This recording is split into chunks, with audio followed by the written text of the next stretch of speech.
আমার পা ভাঙার পরে প্লাস্টার ছিল প্রায় 2 মাস। তো 2 মাসের মধ্যে আমি বাড়ি থেকে বেরোনি। আজকে হঠাৎ ওরা ফোন দিয়ে বললো, ভাই চলেন আপনাদেরকে মাছ মারতে যাবো। তো ওই ভাই ব্রাদারগুলো আসলো, আসার পরেই তো যাইতেছি। খুব ভালো লাগতেছে, পরিবেশটাও ভালো, সব কিছু মিলে খুব ভালো। কারণ অনেক দিন পরে কোথাও গেলে বা বাড়ির থেকে বেরোইছি, বুঝতেই পারতেছেন আসলে অনেক সুন্দর। আর ধানগুলো বড় বড় হয়ে গেছে, খুব ভালো লাগতেছিল পরিবেশটা। তাই ভাবলাম আপনাদের সাথে একটু শেয়ার করি।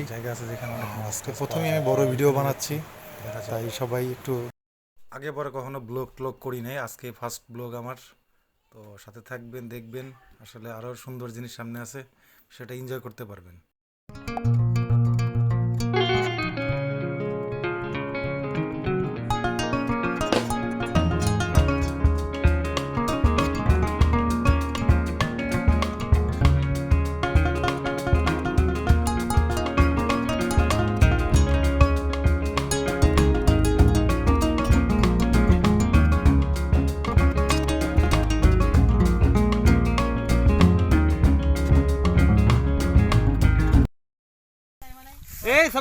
টাকার কিনা পুষ্কুনি শালার, এই মোবাইল চালার করে টাকার কিনা পুষ্কুনি মাছ মেরে ফেলাইতেছে। 2000 টাকার কিনা পুষ্কুনি, হ্যাঁ 2000 টাকার কিনা পুষ্কুনি না। তো সেই মনে করো যে এই মোবাইল কামটুক কি করলো, আর মাছই তো মারছে 4000 টাকার মাছ মেরে লাইছে। 4000 টাকা মাছ মেরে লাইছে। কই মারছে 37টা, এটা আছে ফুটি। সর্বনাশ, শেষ করে দিতে। কি করছিস তুই মামা? তাহলে বিয়ারিং কামটুক কি করছে? এটা কিন্তু অনেক মূল্যবান একটা মেশিন, ঠিক আছে? এটা দিয়ে কিন্তু বল মাছ থেকে শুরু করে সব প্রজাতির মাছ মানে খুব দ্রুত টেনে আনা সম্ভব। আচ্ছা। আর এটা যে আধারগুলো যে তৈরি করা হয়, এই যে আপনারা দেখতে পাচ্ছেন এখানে প্রায় 30টি আইটেমের মানে ফুড প্যাকেজিং থেকে ডাইরেক্ট একদম অরিজিনাল খাঁটি ফ্রেশ খাদ্য কি আছে এই জায়গায়? এখানে আছে আপনার সিক্রেট মশলা আছে। হ্যাঁ, মানে সিক্রেট কিছু মশলা বলা যাবে না, তাহলে তো আমার এটা যদি জানা যায় তাহলে তো আমার যে মাছ ধরার যে সিস্টেমটা এটা মানুষ জানে গেলে সমস্যা। আমি চাই না যে আমার এই সিক্রেট জিনিসগুলো অন্য কেউ বুঝুক। এই যে আইলাম কেবল সেটিং করতেছি। সিস্টেমটা এই মাছ পাইছে, বেয়ারিং পাইছে, মাছ ফরকা আছে। তাড়াতাড়ি গাড়ি নিয়ে তাড়াতাড়ি আয়। রবি ভাই কাছে ফরকা আছে।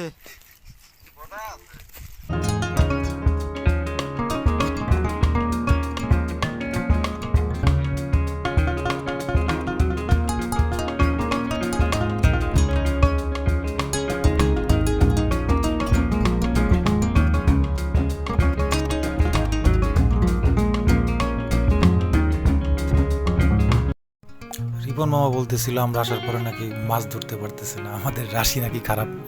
কিন্তু তারপর হঠাৎ করে মাছ উঠে গেল। আর আমার তো কোনো কাজ নাই, হাঁটতে পারতেছি না, আমি সব মাছ মারা দেখতেছি আর এই ভিডিও করতেছিলাম। আমার প্রায় সমস্যা, আমি বেশি হাঁটতে পারি না, কয়েক পা হাঁটলে পাওয়া ব্যথা করে। যাক, সবাই ব্যস্ত। রাশেদের মধ্যে মাছ ধরে ফেলেছে, বেশ কয়েকটা কই মাছ তুলছে, ভালোই হয়েছে, খারাপ না। আমরা এসে দেখি যে আমাদের রাশেদ যেখানে বসিয়ে ফেলায় ওইখানে রিপন বিয়ারিং বসিয়ে ফেলাইতেছে। তাই বলতেছি যে তুই ওই সামনে গিয়ে ফেলা, 2000 টাকার কিনা পুষ্কুনির মাছ যদি তুই এইভাবে নিয়ে যাস তাহলে তার হয় না। তো তাই এটা নিয়ে একটু মজা করতেছিলাম আমরা। আমার কাছেও অনেক ভালো লাগতেছিল, কারণ আমি তো ঘর থেকে অনেক দিন বের হই না, এবার বের হইলাম। তো খুব ভালোই বিষয়টা এনজয় করতে। সাব্বির ওইখানে এক পুষ্কুনিতে পাওয়ার পরে ও মাছ পাইতেছিল না কোনোভাবেই, তো পরে জায়গা চেঞ্জ করে রাশেদের জায়গায় আসছে। রাশেদের জায়গায় আসার পরে সে একটা মাছ ধরতে পারছে, আলহামদুলিল্লাহ, যাক ভালো। তো সে খুব খুশি। আমরা দোয়া করি যাতে সাব্বির বেশি বেশি মাছ পায়। তো আমাদের মেহেদি ও ঘুরতেছে মাছ ধরার জন্য। এই পুকুর একবার, এই পুকুর কিন্তু হইতেছে না, ইনশাল্লাহ হয়ে যাবে। দোয়া করেন, সবাই দেখতে থাকেন। নাজমুলের বসিতে নাকি এখন পর্যন্ত কোনো টিভি দেয়নি।